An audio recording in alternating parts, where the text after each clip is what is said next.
우리 이어서 볼게요. 고구려에 유물이나 유적지가 굉장히 많아요. 예, 이번에도 유적지를 또 한번 볼 거예요. 여기는 어, 여기는 연천 당포성이라는 데예요. 당포성, 당포성. 옛날에는 이렇게 성을 쌓아가지고 돌로다가 이렇게 성을 쌓아서 적의 침략을 막았어요. 예. 그래서 그런 당포성도 있어요.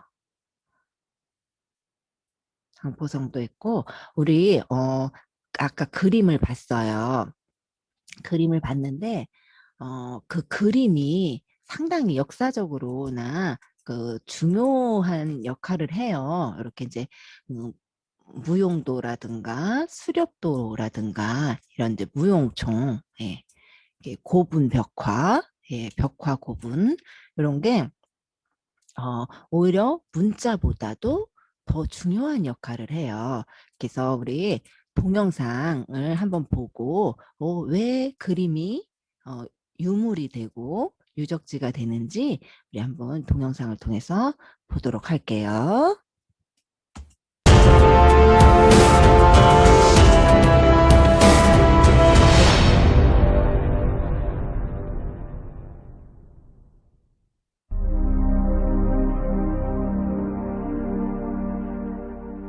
고대 사회를 이해하고자 할 때 그림은 문자 이상의 많은 이면의 이야기를 담고 있다.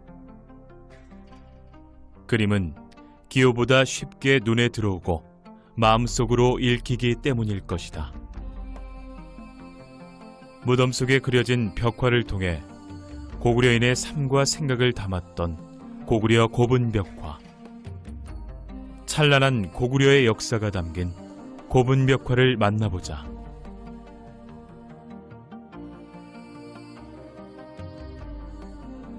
고구려 사람들이 언제부터 무덤 속에 벽화를 그렸는지 확실하게 밝혀진 건 없다. 안악 3호분 고분벽화가 고구려 초기 벽화의 모습을 나타내는 귀중한 자료로 전해지고 있다. 고분벽화는 고구려가 도부로 삼았던 평양과 지안 지역을 중심으로 그리기 시작해 점차 주변으로 퍼져나갔고 약 1300년 뒤인 20세기 초 고구려 멸망 후 소문으로만 떠돌던 벽화에 대한 이야기가 평안남도 강서군수를 지내던 이우영이라는 사람에 의해 다시 세상의 그 모습을 드러냈다. 무덤 속에 잠들어 있던 고분벽화. 벽화 속에는 당시 고구려 사람들의 생활과 생각이 고스란히 남아 있었다. 고구려 고분벽화는 주로 고구려 사람들이 죽은 뒤의 세계에 대해서 그들의 생각이나 소망을 이제 펼쳐놓은 그런 작품입니다. 그래서 초기의 작품에는 현세에 살던 모습을 그대로 옮겨 넣는 데 초점을 두었기 때문에 이 고구려인들이 그 당시에 어떻게 살아가고 있었는지를 사진 찍듯이 그대로 옮겨 놓아서 우리가 그 시대로 어떤 여행을 할 수 있는 그런 매우 좋은 어떤 매개체가 되기도 합니다. 그래서 기본적으로는 고분벽화라는 것이 내세관의 표현이다. 죽은 뒤 세계에 대한 소망과 꿈을 담은 표현이다. 이렇게 해석을 하고 있습니다. 국내외의 역사가 문화예술 전문가들에게 역사적 상상력, 문화예술적 영감의 원천으로 그 가치를 인정받고 있는 고구려 고분벽화. 현재 120여 개의 벽화가 발견되어 당시 고구려 사람들의 생기를 전해주고 있다. 한국 문화의 원형을 담은 고구려 고분벽화. 우리의 귀중한 문화 유산이다.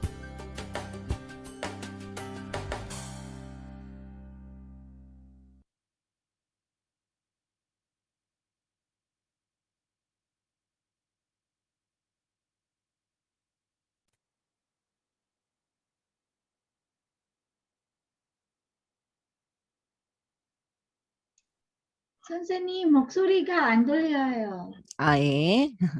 우리, 예, 고분벽화, 예, 고구려 고분벽화에 대해서 봤어요. 그래서 이, 어, 벽화, 그림이죠, 그림. 예, 무덤이나 이제 벽에 그려놓은 그림인데, 이 그림은 기호나 아니면 문자보다 훨씬 더, 중요한 전달 수단이 돼요. 이 그림으로 사람들이 그림으로써 알 수 있는 게 문자나 기호보다 훨씬 더 많아요. 그래서 이게 우리한테 굉장히 이제 귀중한 문화 유산이라고 할 수 있어요. 네, 이게 지금 거의 대부분 북한 쪽이나 고구려 영토 자체가 이제 북한 평양성이잖아요. 고구려의 수도가 이제 평양성이다 보니 그쪽에 유적지라든가 유물들이 많이 있어요. 근데 강원도나 우리 그 강원도나 연천이나 뭐 이런 데에서도 많이 발견이 되고 있어요. 그래서 유물과 유적에 대해서 봤어요. 보고 선생님이 백제, 백제로 이제 넘어갈 거예요. 예, 백제로 예, 선생님이 자료 준비하는 동안 예, 자료 준비하는 동안 우리 교재 36쪽, 37쪽 거기 고조선하고 삼국시대 있죠? 예, 그거 읽어봐요. 선생님 자료 준비하는 동안 교재 볼게요.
예. 우리 교재 잘 봤어요. 예. 그리고 이번에는 이제 백제에 대해서 배울 거예요. 백제.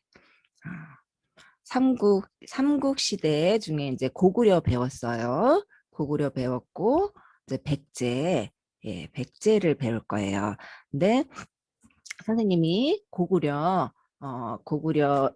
시조 주몽 동명성왕을 이야기하면서 백제와도 연관이 깊다 이렇게 말했어요. 그래서 백제는 바로 주몽의 아들 온조왕이 시조예요. 예, 주몽의 아들 온조왕이 시조예요. 그래서 이제 선생님이 주몽왕 얘기하면서 관계가 깊다라고 얘기했고요. 온조왕에 대해서는 좀 이따가 학습할 거예요. 그리고 백제에 대해서 볼게요. 백제는 여기에요. 이렇게 분홍색, 예, 분홍색으로 지금 충청도 쪽하고 현재 충청도하고 전라남도, 북도, 예, 그리고 경기도 일원, 예, 해서 여기가 이제 백제가 돼요.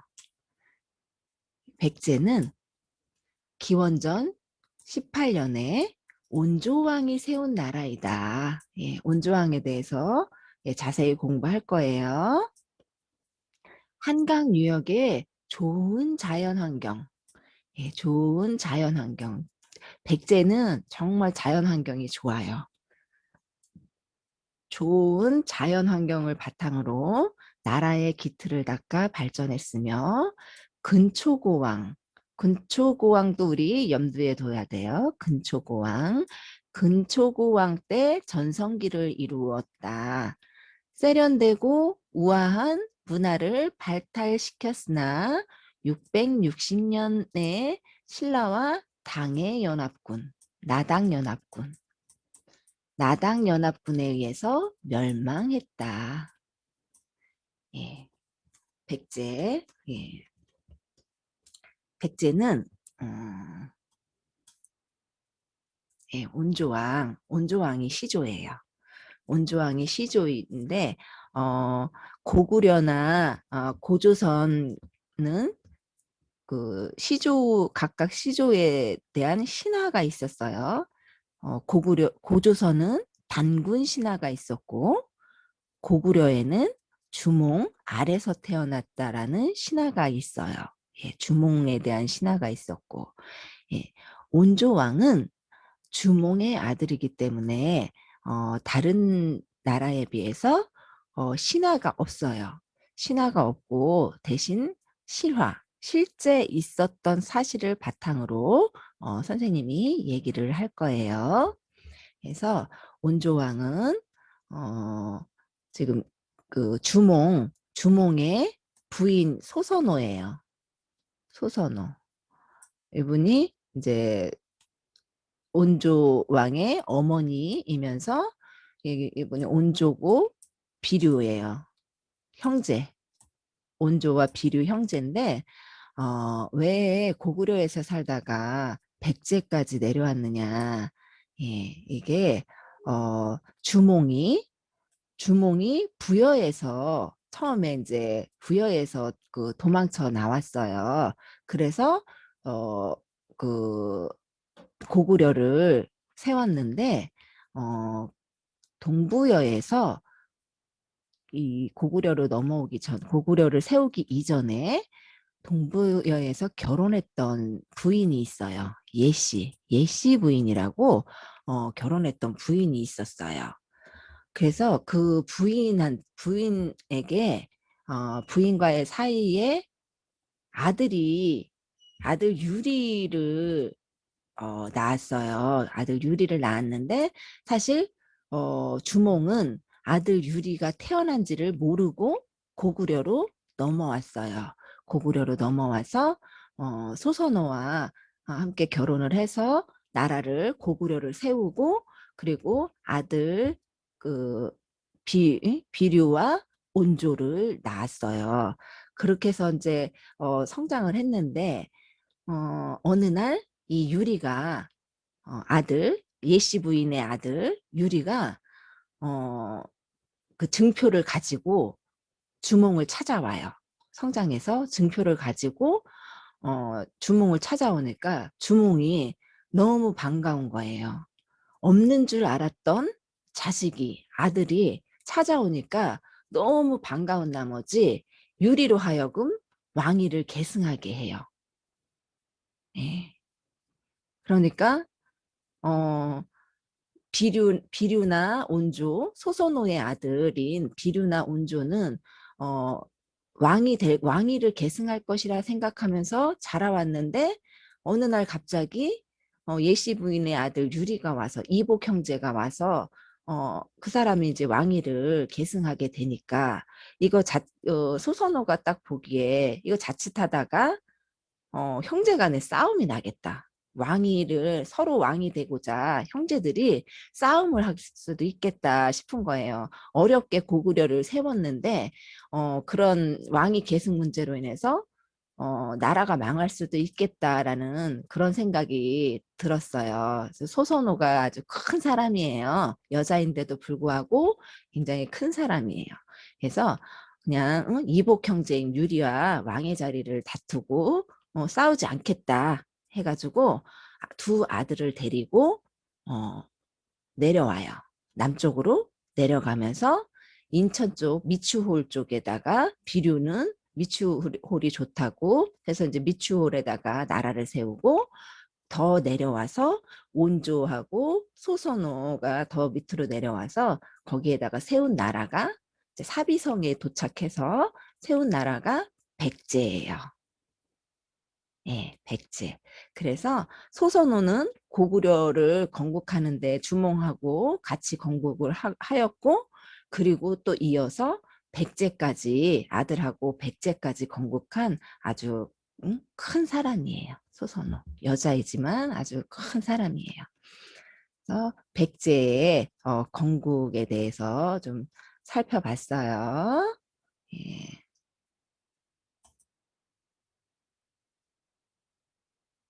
그래서 그 계보를 보면 이제 소선호하고 주몽 사이에 이제 온조와 비류가 태어난 거예요. 그리고 주몽과 예시부인 사이에서 태어난 유리왕. 예, 유리왕이 고구려의 두 번째 왕이 되는 거고, 예, 온조왕이 백제의 시조가 되는 거예요. 그래서 백제의 시조는 온조왕이에요. 다음 볼게. 근초고왕이에요. 근초고왕. 근초고왕은 백제의 13대 왕이에요. 13대 왕인데, 예, 13대 왕인데, 마한과 대방을 병합하고, 예, 이쪽 마한과 예, 대방을 병합하고, 평양성을 점령하여, 고국원왕을 그 당시에 이제, 고구려에 고국원왕이 있었어요. 예, 고국원왕을 전사하게 죽였어요. 죽이고, 그 강력한 고대 국가의 기반을 마련한 왕이에요. 백제의 근초고왕. 예. 백제의 근초고왕은 활발한 정복 활동을 펼쳤을 뿐만 아니라 대외관계의 폭을 넓히고 역사서 편찬, 수도의 확장, 왕권 강화, 해상무역 등 발전시키는 등 다방면에 걸친 업적을 남겼어요. 예, 근초고왕 봤고요. 백제 13대 왕 근초고왕 봤어요. 그 다음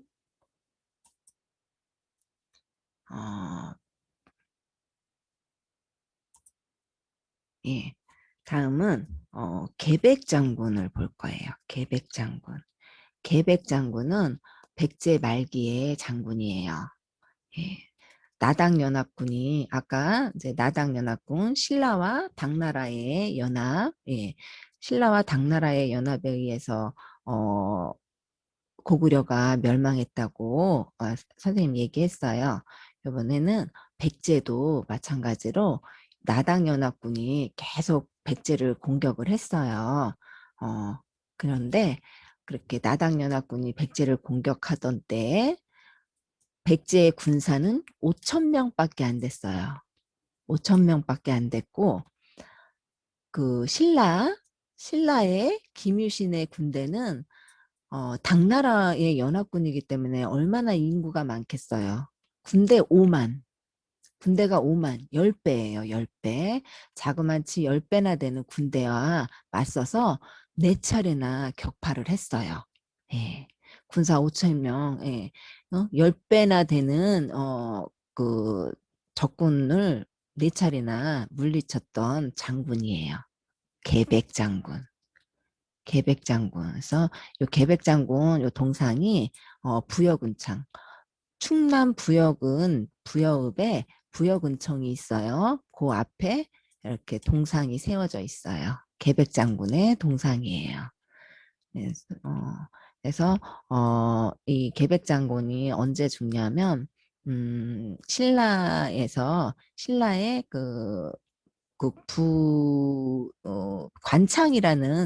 관창이라는 그 화랑도 알아요? 화랑. 예, 신라의 화랑이라는 제도가 있었어요. 예, 요즘 말하는 군인들이에요. 군인들. 나이 어린 화랑이 있었어요. 그 화랑 중에 이제 관창이 이제 몇 번 이제 계백 그 장군 있는 데를 이제 혼자서 막 쳐들어와요. 혼자서 막 호기 있게 쳐들어와서 이제 비록 그 죽임을 당하기는 했지만 그로 인해서 이제 그 신라군의 사기가 올라가요. 사기가 막 올라가서 이제 백제군을 물리치면서 그때 이제 계백 장군이 죽게 돼요. 그래서 계백 장군 봤고요. 그다음에 유물과 유적을 볼 건데요. 백제는 굉장히 그 유물이라든가 이런 유적이 굉장히 섬세해요. 우아하고 아름다워요. 그 백제의 가장 유명한 거는 그 공예 기술이에요. 공예. 공예는 이게 만드는 거, 손으로 만드는 거, 금속 공예. 우리 귀걸이 금으로 이렇게 만들어요. 귀걸이, 목걸이 이렇게 뭐 네일클로바 그런 것도 하트, 네, 이런 것도 만들고 또 이름도 새겨요. 응웬 TV 이렇게 글씨도 새겨요. 금으로 다 알아요. 네. 뭐 그런 거를 공예라고 해요. 공예. 그런 걸 만드는 거. 손으로 이렇게 만드는 거. 그걸 공예라고 해요. 근데 그런 백제에는 그런 공예 기술이 아주 뛰어났어요. 그래서 그 향로 하면은 우리 제사 지낼 때 봐요. 제사 집안에서 이제 그 조상님 돌아가신 날 제사 지내요. 밤중에 제사 지낼 때 향 이렇게 연기 뽀로로로 알아요. 향 알아요. 예, 그거를 담는 그릇이 향로예요. 향로. 예, 그게 향로인데 요게 지금 향로예요. 백제의 금동 대향로라고 해요. 여기가 이제 그 향 피우는 그 그릇이에요. 근데 이 향로 기술이 당시에 중국이 굉장히 발달을 했어요. 굉장히 발달을 했는데도 불구하고 뭐 중국이 뭐 원조라고 할 수 있는데 이 백제의 공예 기술이 그거를 능가하는 그런 기술이에요. 여기에는 굉장히 아름답고 정교한 기술이 다 들어가 있어요. 대향로에는 굉장히 아름답고 기술이 많이 들어가 있어요. 요 한번 볼게요. 이게 이제 향을 피울 때 쓰는 향로인데 여기 보면은 요게 그 용이에요. 용. 요 여유주를 물고 있어요. 이게 아빠를 지켜든 용의 모습이에요. 막 이렇게 피어날 듯한 연꽃 봉오리를 물고 있는 듯한 형상인데 이게 이제 아래 위로 이렇게 향이 아래 위로 이렇게 구분이 되어 있어요. 이렇게 요것도 용이에요. 용이고 여기에 각가지 동물들이 뭐 새, 호랑이, 멧돼지, 사슴, 코끼리, 원숭이 뭐 이런 동물 등이 여기에 등장을 해요. 요 조그만 향로에 그런 갖은 동물들이 다 등장을 하고 요 사람 낚시하는 사람이에요. 낚시하는 사람도 여기에 등장을 해요. 낚시하는 사람 또는 뭐 말 타는 사람, 예, 말 타는 사람이라든가 폭포, 호수, 시냇물, 뭐 나무, 바위 이런 갖은 자연과 동물들이 여기에 다 등장을 해요. 표현이 되어 있어요. 그만큼 굉장히 정교하고 아름다운 그 공예 기술을 갖고 있어요. 백제에서는. 네, 그래서 백제의 유물 중에 하나 금동 대향로를 봤어요. 금동대향로. 교재에 나와 있어요. 금동대향로. 예, 금동대향로가 이렇게 생긴 거예요. 예, 이게 금동대향로. 그리고 정림사지 오지석탑. 예, 요게 정림사지 5층 석탑이에요. 예, 정림사지 5층 석탑인데 요거는 사비성에 있어요. 백제 사비 시대의 석탑이에요. 예, 석탑. 돌로 이루어진 거예요. 5층. 하나, 둘, 셋, 넷, 다섯. 예. 부여 정림사지 5층 석탑. 예. 매우 아름다워요. 예. 아름다운 석탑이에요. 그리고 또 미륵사지 석탑. 예. 요게 미륵사지 석탑이에요. 근데 여러분 보면은 아시겠지만 요 석탑이 모양이 조금 이상해요. 예. 선생님, 이 옆에는 누가 갉아먹었어요? 예, 맞아요. 이거는 이게 복원시킨 거거든요. 다시 무너진 거, 훼손된 거를, 멸실되고 훼손된 거를 다시 만드는 걸 복원이라고 해요. 이게 다시 복원을 했는데 요만큼밖에 복원을 하지 못했어요. 그래서 이렇게 이게 지금 총 6층으로 되어 있거든요. 근데 6층 이상이에요. 6층 이상. 지금 뭐 자료를 토대로 6층까지 복원을 했지만 6층 이상, 예, 6층 이상의 석탑이에요. 그래서 이거는 미륵사에 있는 전라북도 익산에 있는 미륵사에 존재했던 화강석 석탑이에요. 국보 제11호예요. 국보 제11호. 이제 요게 2018년 6월에 석탑이 공개됐어요. 6층까지. 예. 6층까지 조립을 완료해서 2018년 6월에 석탑이 복원됐어요. 그리고 다음 볼게 요게 기와예요. 기와. 백제 기와. 백제에는 또 기와도 굉장히 유명해요. 예. 유물로 남아있는 이 기와. 연꽃무늬 기와. 예, 여러분 기와 몰라요. 뭔지 몰라요. 기와 선생님 알려줘요. 기와는 여기 지붕 보여요? 요 집에 있는 지붕이에요. 지붕. 요거를 기와라고 그래요. 요거 기와 지붕. 요게 기와예요. 이렇게 생긴 낱장 하나하나 이렇게 쌓아서 만든 거. 지붕의 재료예요. 지붕의 재료 기와. 이렇게 한 장 한 장 쌓아서 만든 거예요. 이게 기와 지붕이에요. 요거 옆에 왼쪽에 있는 지붕. 요거 마른 풀로 다 이렇게 만들었어요. 요거는 뭔지 알까요? 우리 아는 사람 있어요? 예, 몰라요. 예, 몰라도 돼요. 초가 지붕이에요. 요거는 예, 요거는 초가 지붕이에요.